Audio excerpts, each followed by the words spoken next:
can deliver to you. Yeah, so that is what we mean by the new entrepreneurship trends. Well, there is also this thing of entrepreneurship communities. People create those communities where they meet. We have one actually in Uganda, Tubayo. They usually have different entrepreneurs coming in and showcasing their products as well. So that and more when we come back. Actually, in the second hour, we shall be digesting into it. But anyway, before we get into that, what do you think of our entrepreneurial scale in Uganda? Are we progressing as a country? What do you think is really actually lacking? There's been massive. There's quite. It's very exciting, especially when you have right now projects such as the Grow project that we talked about. We actually hosted one of them. Last week. It is very exciting because it's no longer just getting everyone on board, on the bandwagon, just get into something because Uganda has been highlighted as one of the most entrepreneurial countries.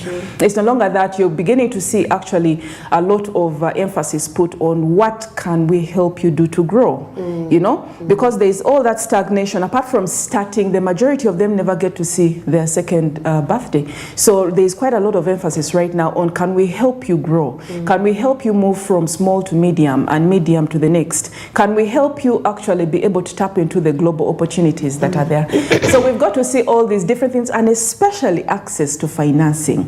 So you've got lots, especially when it comes to the women docket, you've got a number of packages coming up for women to look at the holistic angle, and it's quite exciting news. So entrepreneurship, this particular topic today on Smart Means Business, we're going to be giving a little bit of a sneak peek into is it social enterprise right now?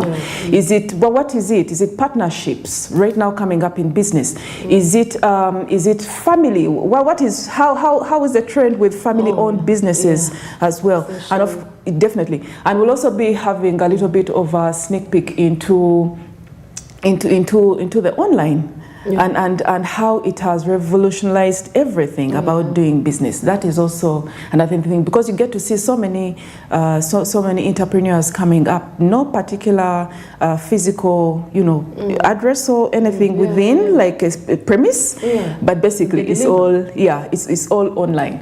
So we'll be having a look at that, and interesting news coming your way today, the 20th of May 2024. Yeah, well, of course, the weekend was fully packed for those that do love sports. That will also be coming through in at around 8:30. At around 8:30. My apologies for laughing about it, because honestly, I'm sad in my heart, but it's a laughable thing, really, honestly. For those that someone said it was the hope for them. A certain team had hope, and it did not win. At the end of the day, there is always a winner and a loser. And by the way, talking about entrepreneurship, you talked about family passing on different businesses from a generation to generation. And you've seen, according to reports, the family succession businesses have reduced. Now, children no longer want to participate in their family businesses or what, they go and do their own thing, probably do music or do art, whatever. Not in line with business, because I don't think business is for everyone. It's not a must that everyone has to actually take on that responsibility. So what would be the reason as to why? Because we see Indians do, involve their children, and they like it, following in the footsteps of their parents, carrying on that from generation to generation. But however, in Uganda, it's a different case. This trend actually has been under quite a lot of scrutiny. You've got emerging, it's no longer as it used to be, you've got emerging trends actually permeating that. When you look at it, you mentioned particular ethnicities that basically are nationalities that do quite well with family-owned businesses. We've got the Indians doing it, for wherever they are, they have really been that way, very consistent. But then you also have quite a number of family-owned businesses in Uganda. Now the thing about family-owned businesses is that it's no longer closed door. It's no longer closed door policy running, right? And be able to do this. Right now, for the sake of competition, for the sake of sustainability of these businesses, they're actually forced to bring in other different stakeholders onto board. But not only that, but because you haven't seen, especially within Ugandan businesses, you haven't seen quite a glue from the very beginning. You don't see quite a number of children being introduced to the business from early on. So the majority don't develop a passion for it, they don't develop a liking for it. And whereas most of the instance in the past was to have most of these children get out and go and study from abroad, the majority unfortunately did not take a fancy to business. So you find out that whereas they own, for example, a percentage within the company, they actually veer away from business and get into something else. So the company owners are forced to bring others on board, then their partnerships, their buy-in, their annexes, and all these different things. But what has been happening of recent has been really, especially in regards to sustainability of emerging businesses, has been more or less an inclination to those that say, you know what, I would want my children to take on my business. I would want my children to take it to the next .com era, and not necessarily what I started with. You're beginning to see quite a number, such as the BNI networking group, come in and invite particular speakers to come and offer mentorship and these sort of trainings for those ones who are looking at generational sort of passage within business. And you're also looking at a cohesion. You're looking at different members coming and say, you know what, it's no longer analog. We're now within digital. We must get our products off just meeting from door to door necessarily, and really get and tap into the digital space. So there's been quite a lot looking at the family businesses. They are still there, and you still have a number of entrepreneurs coming up and saying, you know what, I'm starting this, but I would want my legacy to go on. I would want my children to be involved and grandchildren to be involved, but at the same time, are they particular about the skilling? Are they particular about what's going to happen in the next 20, 30 years? And are they prepared?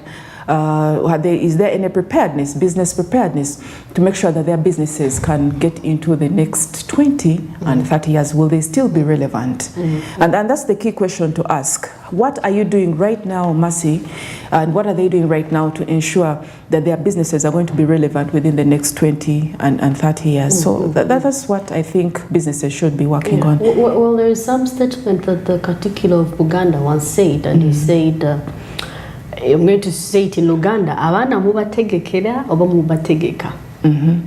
Yes. Are you preparing your children? Yes. Or you are preparing stuff for them. Yeah. Either so way. What should it be? I feel we should tubategeke. We should prepare them for. We should not have things for them like, yo, this is a silver spoon, do it. I think both should work. Both should work in tandem. Yes, if you are preparing, you are putting a platform for them to take the business to the next level. You are also equipping them with the right skills to be able to do so. You know, you've got quite a number, like the Luana family. I think it's done quite great. You know, you've got. I won't mention names, but you've got quite a number of family members equipped, who were equipped earlier on, you know, by the patriarchs to be able to move on to the next level. And so far so good, I believe. We may not know the nitty-gritties about, you know, the businesses, but so far so good. And then you've got because within this particular placement, if you are to say, let us skill them and expose them, because the majority, quite a number of them, get to study the best from the best of the best, you know. They get to study from all these different business schools. They come back with the right knowledge.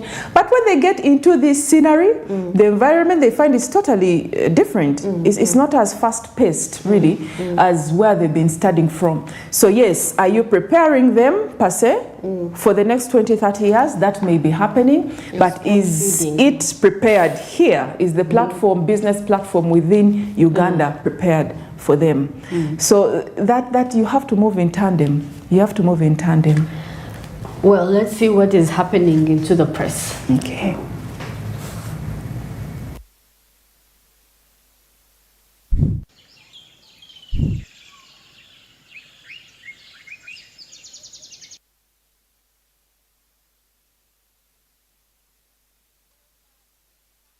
as the IGG reviewing petitions against the newly appointed UNBS boss. Yeah, and of course I'm seeing a plane in Iran. President Raisi's convoy crashed. Oh God, sad news right there. And of course government extends national census exercise by 6 eventually. Ladies and gentlemen, I was counted, but in my abstention, so I had to be upset for that. Yes. But I was definitely counted, you know, with some. And guess what?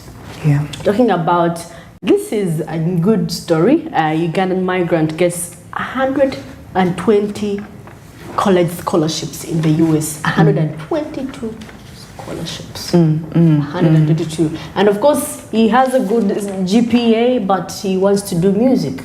You know, this is the thing where parents come in. The father's like, maybe with this you could do medicine, you could do a good course. The guy wants to do music. Yeah, yeah.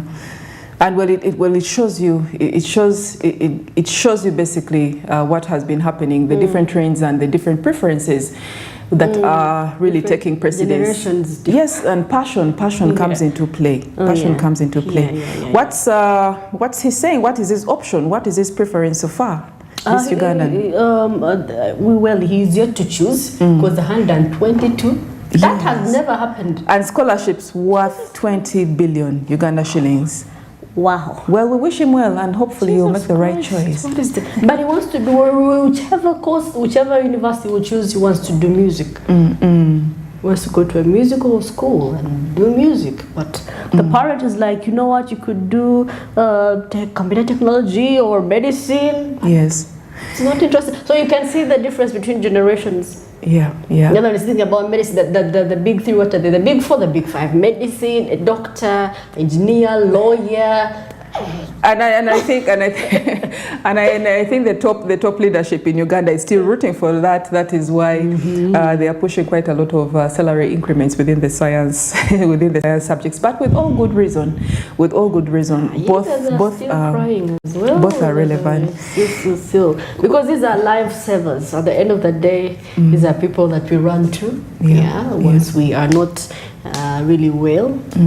So I believe every profession, I believe, really has that. Even given teachers really. You know, someone made a joke and they're like, you know, you will leave school after 20 years and you'll find your teacher. The way that you left them, they look that good. They still look young, but your brain. But I think it's also, whereas that is sad, it also looks at the discriminative sort of implementation and the planning. But there's been quite a lot of sentiment and insight, a little bit of in-look into the impacts of these salary increments. You know, quite a lot of teachers are not at par. Are not at par with that, and you've got quite a number ditching. There's a lot of disparity. No. That disparity has actually led to a number of arts teachers quitting. People are doing farming now, I'm telling you. They've quit. A number of them have quit. There's been quite an increase in that. You've got quite a number of them quitting the education sector and leaving, and then there's not as much quickness, basically, to fill up those spaces. So you still find the teacher-student ratio is really, there's such a gap. And of course, that does not do quite well to the quality of education, nor as well as the students that are getting out of the schools would want really that some particular fairness be looked at in this. Whereas you are looking at elevating what particular industry in the long term, would also want to make sure that please, in the interest of fairness, there must be an in-look into the arts teachers, because arts are also relevant at the moment. Looking at this, let's get a little bit of a snippet from the East African. Some good news: China back as Kenya-Uganda SGR financial. There's been quite a little bit of lag, whereas Tanzania has been really the fastest so far in having the infrastructure in place, and all this recently tried out, had a pilot and tried out its train on a test run. But you have Kenya and Uganda lagging behind. And whereas they said they would resume within this year, there's still quite a lot of monies, especially when you look at the different interests and the different priorities within the countries. These are talked about within the East Africa today. You also get to see a little bit of a little bit of pushing to ensure that some of these, especially some of the rail, gets into areas such as resource-rich Congo. And that is something that is very, very crucial that they are looking at. But all can be said and done. What about the funding? Because right now, China is the majority funder for this, and there's still quite a lot of that, although there's been commitment secured from Exim Bank. Oh yeah. Yes. Yeah. Well, of course, I'm here. This is a funny one, actually, and I think whoever wrote it, I don't know, they were trying to bring out the sarcasm, I don't know. You both give slow Emirators 6 more days. Were they really slow? It's not necessarily about the slowness of it, really, because per se, if you had that particular gap in the very beginning, it's very difficult to catch up, because by the time they got in, I'll take myself an example, by the time they got home, literally, I wasn't there. So what's their go-to? And I've met quite a number of people that really haven't been counted as yet. So those 6 more days, we are very keen and trying to find out, has everyone been counted? I haven't. Mercy, have you? I have. I was in my obsession. Finally, finally. But that's how it is. And it's very crucial right now, because we are getting to see more and more skepticism, because people are asking, at the end of the day, if I haven't been counted, if my neighbor hasn't been counted, what is going to be the quality? You know, they're already questioning the quality of the results, of the census results. So we're here to find out, because there's no other way. All the different social services, all the different planning, the different budgetary impact, aspects will be hinged on the findings of this census. So we're very keen to find out. But in some more news within the East African, there's been quite something here, some news worth looking at. The African businesses lag in digital tech use. Those are findings by the IFC. I know we lag in technology. We are lagging behind. But the most important thing as well is that the software and hardware that firms use in Africa is 35% more expensive in Africa than in the United States. That means it's people cannot afford it. It's more expensive. It's more expensive. And exactly, that's what I'm saying. People can't afford it. Yeah, but also when I was looking at it from the angle of not only that, but the business, the business perspective. Yes, as in when it comes to Africa, then there is a hike.